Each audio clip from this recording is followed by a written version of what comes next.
talk today is a little bit about the HSI program at the National Science Foundation, and a little bit more generally about what a call for proposals is and what specifically the call for the HSI program proposals looks like, and how you can think about plotting a strategy to respond to it.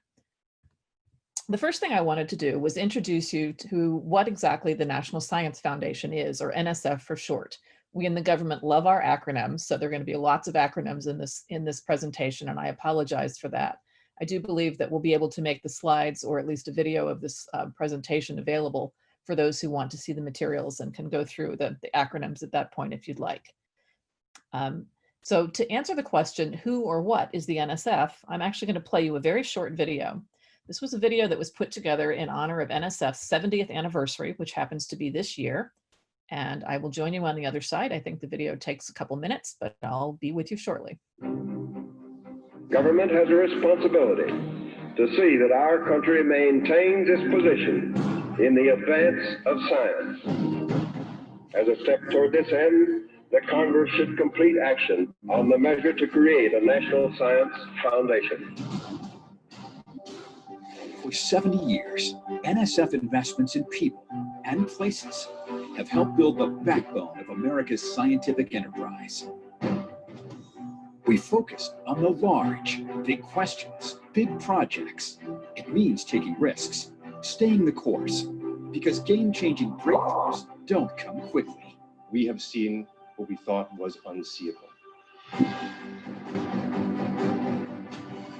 We focus on the small, where a single piece of new knowledge can advance an entire field or save a life.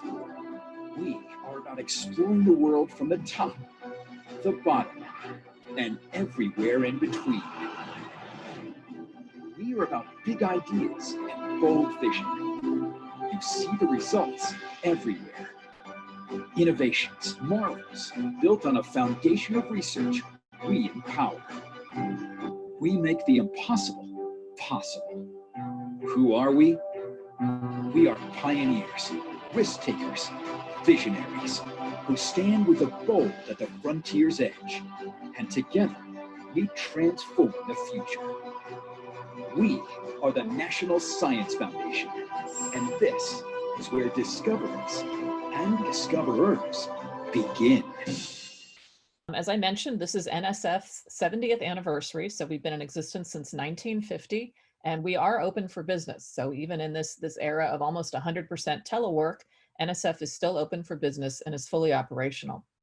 We fund all fields of science and engineering, and so we have a number of what we call research and research-associated directorates, and a directorate that focuses specifically on education. So the directorates are all listed here. They focus on discipline areas such as biological sciences, computer science, geoscience, social and behavioral and economic sciences, math and physical sciences, engineering, and all of the scientific fields that you can think of, as well as the Education and Human Resources Directorate, which is the directorate that houses my work, as well as the HSI program that we'll be talking about specifically today. NSF has a budget of approximately $7.8 billion. It's actually a little bit higher than that. This was a fiscal year 18 number. It's a little bit higher than that for the current year. And by and large, most of our money goes right out the door to fund research, education, and related activities. We actually don't do any internal research, but we do send our money out the door as much as possible. We've received a number of proposals, which were all reviewed in a number of review panels. So we receive about 48,000 proposals a year, and we review those in disciplinary and interdisciplinary review panels that are specific to the areas of interest. We funded about 11,000 awards in FY18 and over 1,800 institutions. And that includes about 380,000 researchers who are directly supported by NSF funds.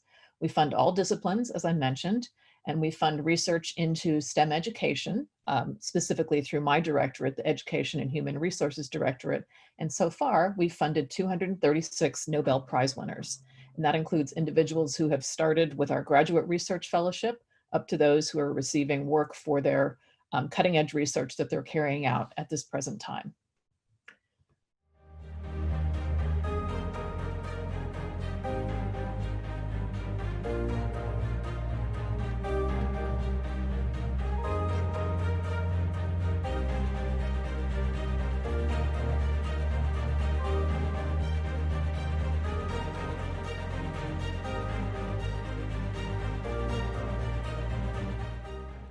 goals. They were the goals of the previous solicitation as well. That those goals have not changed.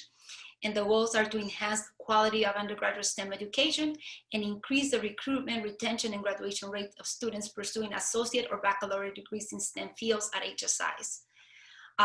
With those goals, our two key outcomes are hopefully to broaden the participation of historically underrepresented students in STEM and expand students' pathways and continuation into the workforce successfully or integration into other graduate programs. In order to be able to meet those goals, there's 3 strategies that we have, and we would like to encourage all proposers to really consider those strategies when they're thinking about the project that they're designing. And those are to support building capacity at HSIs through innovative approaches, to incentivize institutional and community transformation, and to promote fundamental research on engaged student learning and research about what it takes to diversify and increase participation in STEM effectively, and research that improves our understanding of how to build institutional capacity at HSIs. Again, we're really emphasizing institutional capacity, community transformation, because we want any strategy, any model, anything that you create with this grant to be long lasting and to go beyond what we could provide in terms of support with funding, for you to be able to leverage from each other, collaborate with each other, and really grow the opportunities that you could offer your students and really, really excel in excellent undergraduate education. We want all our students at all HSIs to be able to have access to excellent undergraduate STEM education. So those are things that we really want to stress. The program, the HSI program, is co-managed by 2 divisions. Both divisions are in the Education and Human Resource Directorate. And the division are the Division of Undergraduate Education, for short is DU or DUE. And the DUE programs are intended to strengthen STEM education in 2 to 4 year colleges and universities by improving curriculum, instruction, laboratory, infrastructure, assessment, and the diversity of students and faculty in collaborations. And it's also co-managed by the Division of Human Resource and Development, also known as HRD for short. HRD programs are intended to increase the success participation of individuals from historically underrepresented groups in STEM through the creation, implementation, and testing of evidence-based practice and scaling up effective strategies and models that work. My colleague, Dr. Jennifer Lewis, is actually the co-lead representing the DUE program.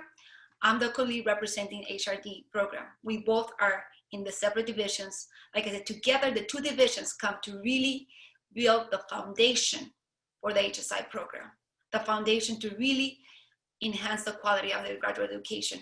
Why? Because we're concerned with what is happening in terms of curriculum, education, but we're also concerned with what is happening in terms of participation and diversifying, the students that are having access to excellent education in STEM.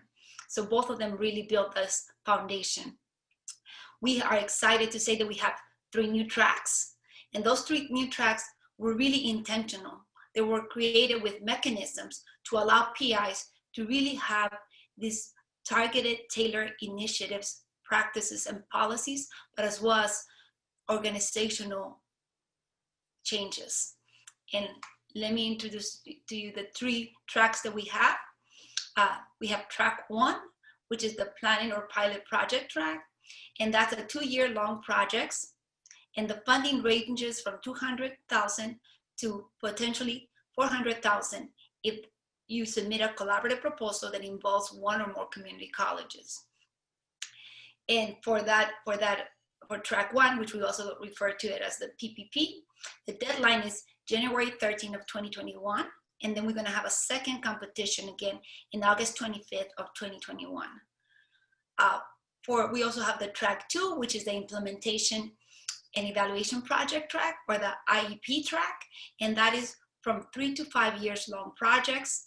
And the funding ranges from $500,000 to $1 million if you come in a collaborative proposal with 1 or more community college. As you could tell, both tracks, track 1 and 2, have this new incentive to really collaborate with community college. And the collaborations, we want them to be robust. We want them to be mutually beneficial for both institutions and to do things that are very intentional and very thoughtful. So we really want to span the mechanisms of building capacity at less resource institutions. And we also want to be able to have mechanisms that allowed institutions that have not been as successful at obtaining NSF funding to become successful and become competitive. In fact, in the track 1, the PPP track, we have a mechanism to really develop the faculty research design as well as the evaluation skills by encouraging them and by requiring them to attend a two-day workshop prior to the PI meeting that is devoted to those topics. And they could actually put that into their budget in their funding. The brand new track that we have, and I should mention the track 2 before I go there, the IP is very similar to the building capacity track of the previous solicitation. The brand new track that we have is the Institutional Transformation Project track, or the ITP. And that's a 5-year-long project, and the funding is up to $3 million.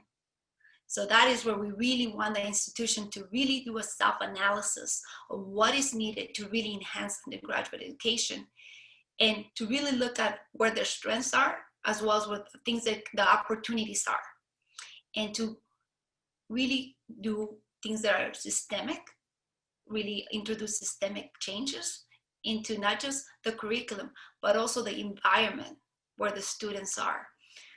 So that's one that we're really excited about. And for that one, the deadline is February 10 of 2021. And after that, every year will be the second Wednesday in February annually. And like I said, together, these 3 tracks really try to build the foundation and the mechanisms for PIs to really be able to be successful in the goals they have, as well to be able to promote at least one or more goals of the HSI program. There is different eligibilities for each track, and for all the tracks, in order for you to be eligible, you have to be an HSI.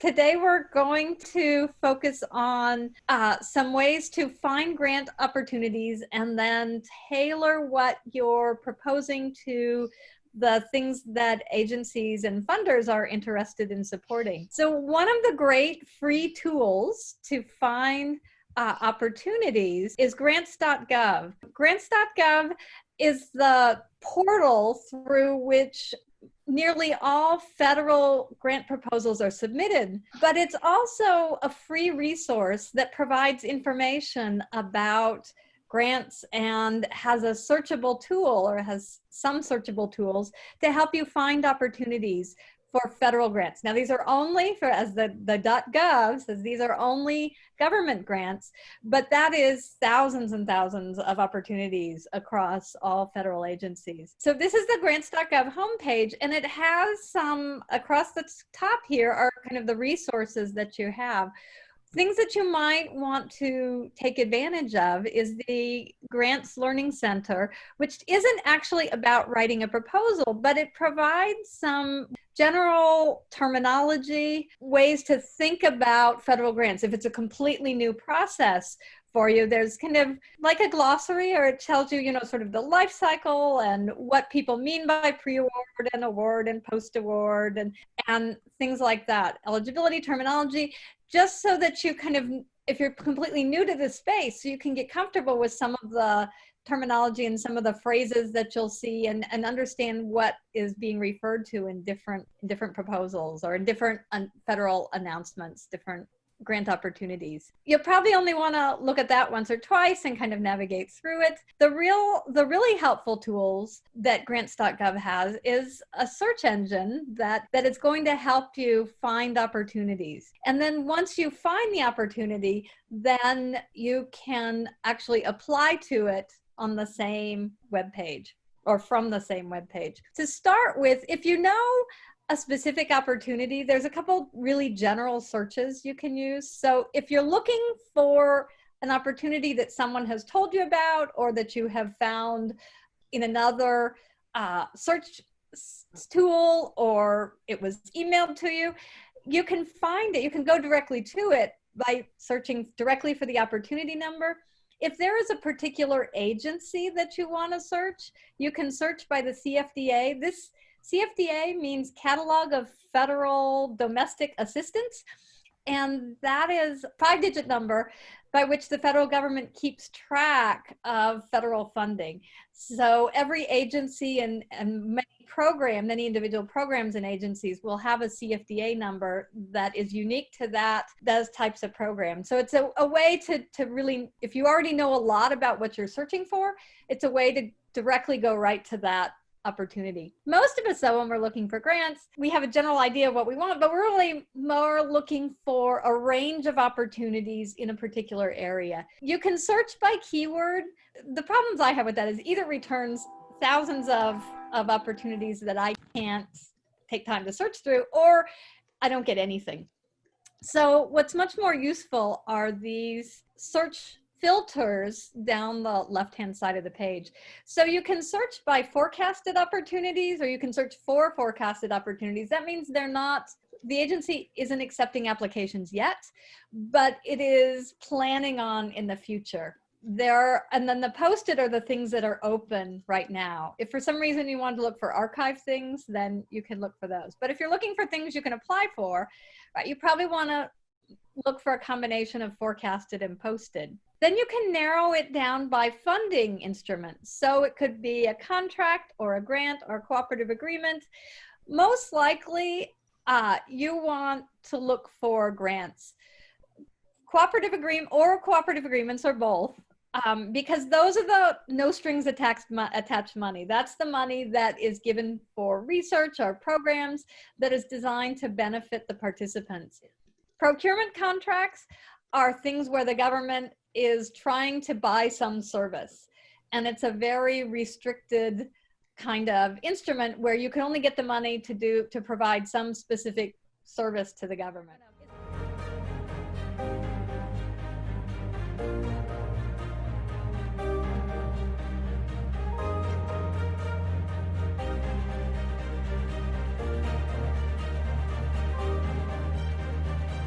Really makes sense of looking at, you have a writing team group that kind of puts it together. Then you've got readers and editors. The readers may not be, as Melissa mentioned, a line by line or somebody that can significant, but can bring out some things that can then go to the editors that look at kind of the comments and say, oh, I can see where the flow on this is. And I think something really interesting, or a thought right now that came in when we're talking about like one voice or having a perspective. Do you feel that the reviewers look that the whole flow is coming from the PI, that it's the PI's story, that it's the PI's perspective? Yeah, I think that's the cleanest way to present the proposal, because it suggests strong leadership. And there's always a tension because we're academics, we want to be collaborative, you want to have a team that works together. But we all know that if teams don't have strong leaders, then they don't accomplish very much. And so when you're writing a proposal, I think having that strong single voice that will be assumed to be from the PI gives the reviewers confidence that there's going to be a strong leader. Because if you're a reviewer, you're reading a disorganized proposal, or a proposal that's awkward, or is missing pieces, or where things aren't clear, you kind of think, at least for me anyway, I tend to think writing the proposal is actually the easiest part, compared to implementing a grant, particularly if it's a big grant with a lot of moving parts. If you haven't been a PI, you think the proposal part is hard, and it's not easy, but implementing is harder, right? I think that's been my experience. And so as a reviewer, you're looking, it seems like people haven't been able to do a really good job putting the proposal together. You say, well, how could they start a program from scratch and implement it and make a success when that's even harder? What do you think, Paul? Has that been your experience? No, I totally agree with that. I think that you, again, strong leadership, and the reviewers are looking for that.